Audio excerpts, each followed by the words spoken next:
Les femmes congolaises appelées à se mobiliser pour davantage s'impliquer dans les processus électoraux en cours, c'était au cours d'une matinée citoyenne avec les partis politiques organisée par ONU Femmes et les PNUD à Kinshasa.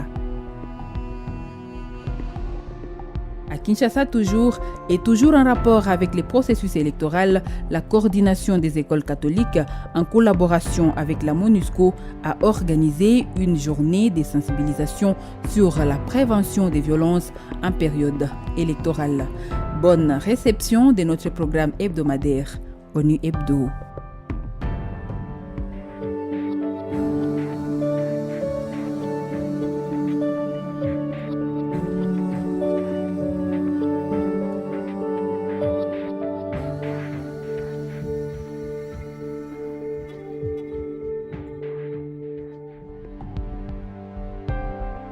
Je suis candidate à la présidentielle des élections.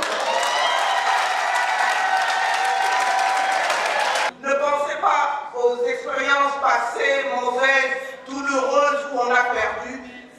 Reposez votre candidature, battez-vous, préparez vos messages et avec la foi, on gagne. Merci. La participation politique et le leadership de la femme congolaise aux élections en République démocratique du Congo est toujours faible. Elles sont des femmes.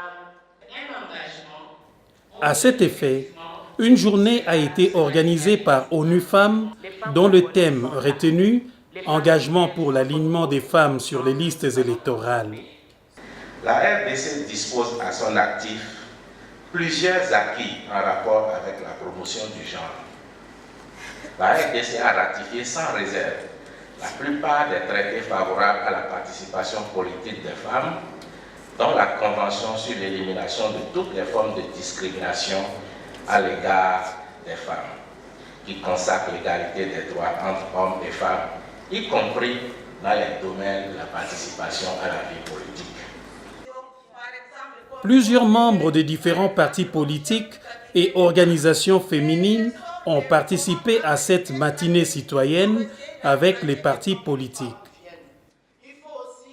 Cette occasion d'échange et de débat appelle toutes les femmes de la RDC à se mobiliser pour participer au processus électoral suivant le calendrier publié. S'il vous plaît,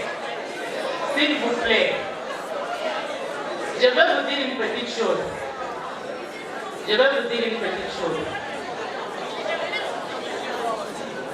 Nous nous battons pour la promotion de nous-mêmes, n'est-ce pas? La promotion de la femme. Et soyons conséquentes. Engagement qui a été signé par les différents acteurs présents en faveur d'une forte présence des femmes dans les partis politiques et la promotion de leur participation au processus électoral en cours en RDC. Représentant plus de 50% de la population, les femmes congolaises peuvent positivement influencer le processus électoral. Si les femmes s'imposent, elles peuvent faire la différence. Il suffit seulement de leur donner un espace politique. Un fonds d'appui au leadership politique des femmes. Partant de l'expérience antérieure, nous avons vu que les femmes n'étaient pas suffisamment alignées sur les listes de partis politiques. Ne voulant pas revenir sur les obstacles, pourquoi elles n'ont pas été alignées, nous avons jugé bon, à quelques jours de l'ouverture de bureaux de réception et traitement des candidatures, de faire un plaidoyer fort et de haut niveau auprès des chefs de partis politiques, auprès de femmes candidates et femmes leaders pour leur alignement sur les listes de partis politiques. Parce que nous savons que femmes et hommes ont tous deux quelque chose à apporter. Les femmes ont un rôle important à jouer dans la consolidation de la paix et la stabilisation du pays.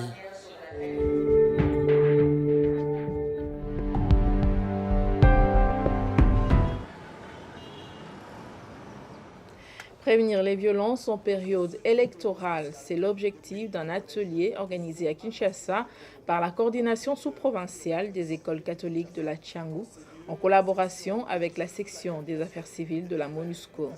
Une quarantaine d'enseignants d'éducation civique sont réunis pour cet atelier diffusé en direct sur Radio Okapi dans le cadre de l'émission citoyenne Parole aux auditeurs.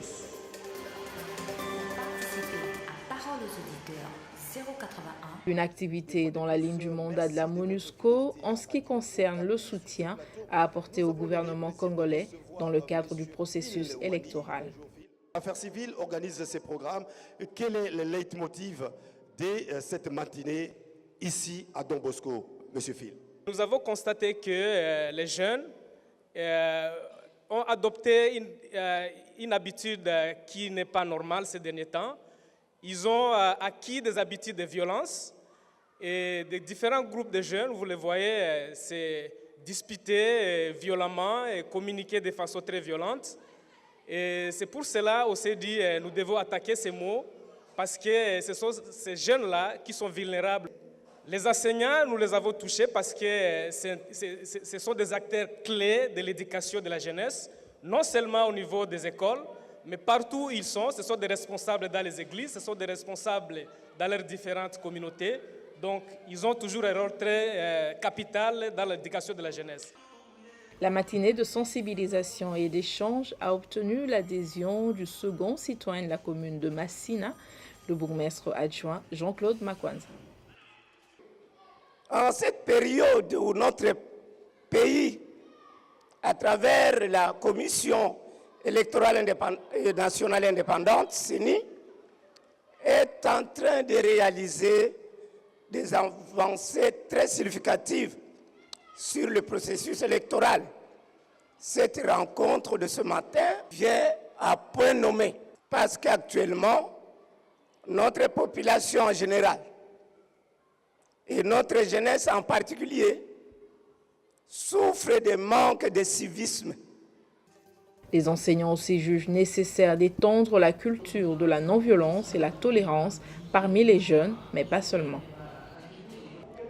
Dans notre pays, il n'y a pas de tolérance. Vous voyez un peu quand nous avons l'habitude de classifier déjà quelqu'un. Quand il parle, on dit non, vous êtes de l'UDPS, vous êtes de la mouvance présidentielle. Donc, cette catégorisation de manque de tolérance, d'accepter l'autre, qu'il est différent de moi, comme disent les philosophes, chacun a son opinion que nous devons accepter, que nous devons maîtriser. La vie, ce n'est pas seulement du moi. La vie, c'est chacun possède une partie de vérité et nous devons chercher à mettre chaque partie de vérité ensemble pour chercher à trouver la vérité que peut-être on ne pourra même pas atteindre un seul jour. Nous devons cultiver la culture de la non-violence. Nous voyons dans les milieux dans lesquels nous vivons, surtout ici à Tchangou, les jeunes, les élèves sont qualifiés comme des délinquants. La plupart des élèves, des jeunes de la Tchangou sont qualifiés comme des délinquants. Notre rôle en tant qu'enseignants, en tant que parents, de cultiver cette culture-là de la non-violence, de parler de la non-violence.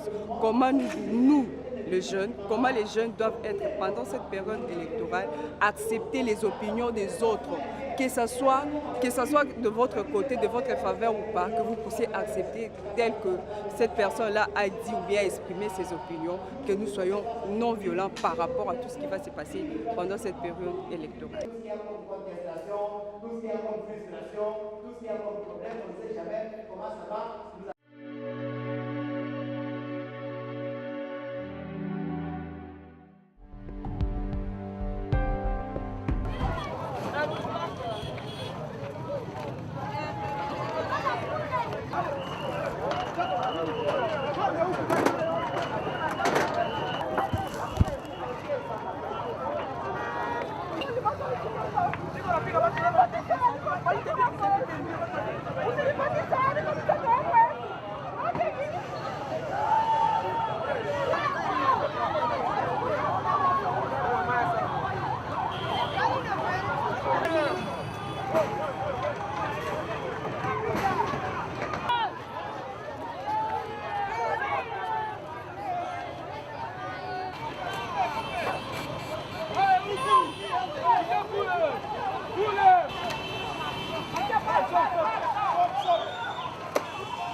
Mais ado, ça s'appelle la caméra, tu me donnes le secret.